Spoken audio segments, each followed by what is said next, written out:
Hey there! Today's book is The Calculating Stars, and I just finished this book by Mary Robinette Kowal. It's an award winner. It won the Nebula, the Locust, the Hugo, and the Sidewise Award for being a alternate history sci-fi book. So this one is set in 1952, but it's a 1952 in which Dewey won. And he has sort of begun the space race already. It's in its infancy. Obviously, something like 10 years before the real world space race. And this cover kind of says it all. Look at that. It's the right stuff, but with women.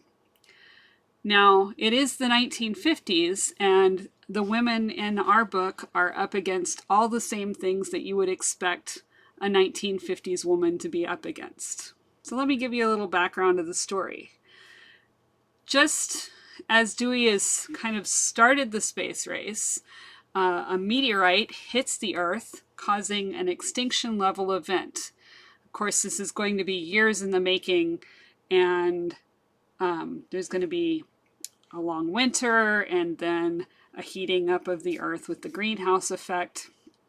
But our protagonists, Elma York and her husband Nathaniel, are involved in this. And Elma really is a brilliant woman. She's a mathematician, a computer, a physicist, and her husband is a rocket scientist and engineer. And they're pushing to not only get the space race going, but also to push it in a way that humanity can get off the Earth, because otherwise we're going to be wiped out like the dinosaurs. And Elma is pushing personally for lady astronauts, or women to be astronauts. She, of course, is appalled by the term lady astronaut, which has got this very 50s flavor. So it's not just a book about an alternate history, but you actually see this beginning of change of prejudices and the pushing of the social boundaries and gender issues of the time and minority rights, and it's all in there, and it's great. It's awesome to have these women who are being put in these pin-up girl kind of situations, but they're really trying to be astronauts. And it actually made me go read a whole bunch of stuff about the Mercury 13, who were women that were actually trying to be part of the space race. And of course, this book came out shortly after Hidden Figures, and all of the things we found out about or learned about the female computers that were working as part of the space race, that of course nobody had ever really talked about before. So it just lands beautifully in that world. So I'm going to read you a bit of this, if Romy here will let me.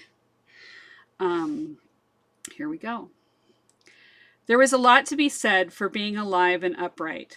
I was a greasy, smoky, bleeding mess, but I was alive. My husband was alive. My brother and his family were alive. And if I needed a reminder that this was a blessing, all I had to do was remember how many people had died today. Still, when an Air Force colonel strode into the room, I caught myself trying to brush my hair into place as I stood, as if it would make a difference. Then I saw past the insignia to the man. Stetson Parker. Thank heavens I had enough dirt on my face that I didn't have to worry about guarding my expression. The jerk had been promoted. This was not remotely surprising, since he was a charmer to anyone who outranked him, or whom he needed, as he proceeded to demonstrate now with an outstretched hand toward Nathaniel.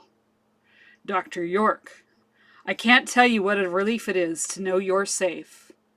Even with Lindholm's earlier enthusiasm about rockets, it was easy to forget that Nathaniel had become a celebrity because of the satellite launch. We'd managed to beat the Russians to getting the satellite into orbit not once, but with 3 different launches. My husband, being unreasonably attractive and charming, a fact about which I am not biased, had become the face of the NACA space program. Well, Major Lindholm has been taking good care of us. We appreciate the welcome, Colonel. The man had a name tag on, but still, an introduction was appropriate. Where are my manners? I'm just so awestruck to have you here. Parker gave a shit-eating grin. Colonel Stetson Parker, base commander. Although with affairs being what they are, I appear to be in charge of more than just this base. Of course, he would get that, and to make it clear how important he was, I stepped forward and stuck out my hand. Good to see you again, Colonel Parker. He raised his eyebrows in surprise. I'm sorry, ma'am. You have the better of me. Oh, when you knew me, I was still Elma Wexler, one of the WASP pilots. His face stiffened a little. Ah, the General's daughter. Yes, I remember you. I'm going to stop there. So you can see just kind of what she's up against and a little taste of the world. And I hope you read it and enjoy it. If you do, or if you have any other suggestions of books I should read, just leave me some comments down below.